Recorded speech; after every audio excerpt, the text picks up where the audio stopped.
Grabe mga ka-dreamers, pati nga kayo ay mamamangha rito. Sapagkat sa halip nga na lumangoy dito sa portable swimming pool ang lalaki ay ginawa niya itong bangka. Abay, tignan nyo naman at hindi lumulubog at hindi man lamang tumatagilid kahit walang katig itong kanyang DIY na bangka. Sobrang namangha na naman talaga ako sa video na iyon kaya naman akin din susubukan. Ay saktong-sakto naman sapagkat mayroon din akong portable swimming pool na ginamit ko nga sa paggawa ng uble. Hindi ko nga lubos akalain na ang portable swimming pool pala ay pwede ring gawing bangka. Sobrang dami ko talagang nakikita sa TikTok na talaga namang imposible pero pwede naman pala. Pero mayroon din namang hindi posible at yun yung pag-ibig niya sa'yo. Huy, at para nga malaman natin mga ka-dreamers kung totoo ay amin ang tinungo itong pinakamalapit na dagat dito sa amin. Disclaimer lamang, kung isasakay ninyo rito ang inyong mga anak dapat palaging may gabay. Lalo na kung sa dagat sapagkat malakas ang alon, maaari silang madala sa malalim. Kaya namang keep in mind to be responsible all the time. O diba English yun? Charot! Narito na nga pala ako mga ka-dreamers sa Dalampasigan. Uy, Dalampasigan. At kung nais nyo nga rin malaman kung pwede nga ba ito maging bangka, ay tapusin ninyo ang video ko na ito. So yan mga ka-dreamers, narito na nga tayo sa dagat dito sa amin. Ngayon naman,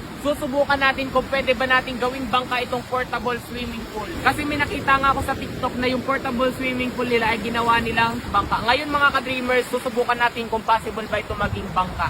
Tara! Kung mapapansin nyo nga mga ka-dreamers, napakalakas ng alon sapagkat malakas ang hangin. Marami na nga pala pinagdaanan itong aking portable swimming pool. Medyo sumisingaw siya. Yan, manipis na agad. Kaya naman tara na, bilisan na natin. Subukan natin mga ka-dreamers kung kaya ba tayo. Gagamit ako ng bangko para makaakyat ako rito. Tungtong lamang ako rito mga ka-dreamers. Tapos, subukan natin mga ka-dreamers kung hindi ba ako lulubog, no? Subukan natin kung hindi ba ako lulubog dito. 1, 2, 3, go! Oh! Pwede boy, pwede. So yan mga ka-dreamers. So ayan, wow! Mga ka-dreamers, kung inyo napapansin, no? Hey! So yan mga ka-dreamers, as you can see. Wow! Magaling! 1, 2. 1, 2. Hey! Uy, Tay! Ba't palayo ka? Tay! Ba't palayo ka?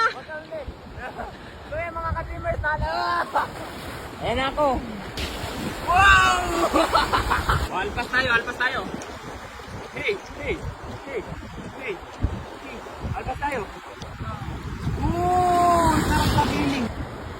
Ayan. So yan mga ka-dreamers, possible nga pala yung ating portable swimming pool ay gawin nating timbulan. One more. Subukan natin. 1, 2, 3, go! Ah!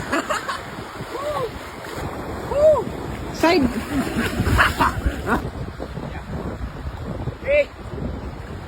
Mali yung tulad. Tatabayan natin yung alon. Tatabayan natin yung alon papunta ron.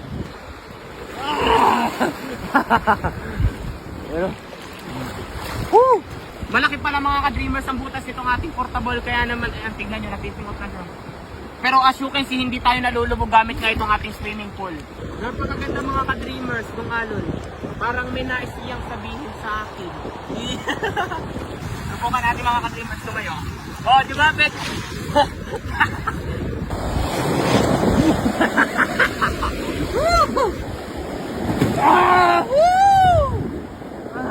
Tignan nyo. Oh, oh, nakatatayo ako. Oh, oh, nakatatayo.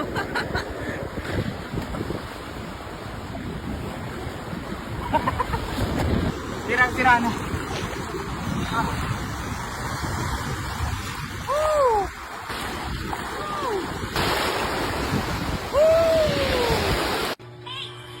52,000 for the first time in forever. 101,700 pesos. O di ba ganun lamang mga ka-dreamers kadali manalo rito kay Apaldo? Kaya kung nais nyo rin kumita at maglaro, nasa comment section lang ang link para mag-register at mag-deposit. Huwag kalimutan mag-screenshot sapagkat mamimigay tayo ngayon sa GCash. Ilagay lamang yan sa comment section ng inyong screenshot. So yan ngayon, ipakikita ko sa inyo kung paano kumita rito kay Apaldo sa pamamagitan ng paglalaro kay Super Ace. Ngayon mga ka-dreamers, magbebet lamang ako ng 200 pesos. 200 pesos. Spin lang natin. Yan. 300. I-scatter tayo mga ka-dreamers. Yan. 10 spins. Yan. Ilan kaya yan? 2,000? 200? Oo. 16,000. 4,800. 800. 1,000. 7,800. 52,000. 1,500. Hala. 3,000. 9,600. Grabe. 1,200. Ilan? 1,200. 600. Wow! Tignan mga ka-dreamers. For the first time in forever, 1,700 pesos. Kung nais nyo rin kumita, nasa comment section lang ang link. Mag-register at mag-deposit, ilagay sa comment section para manalo na.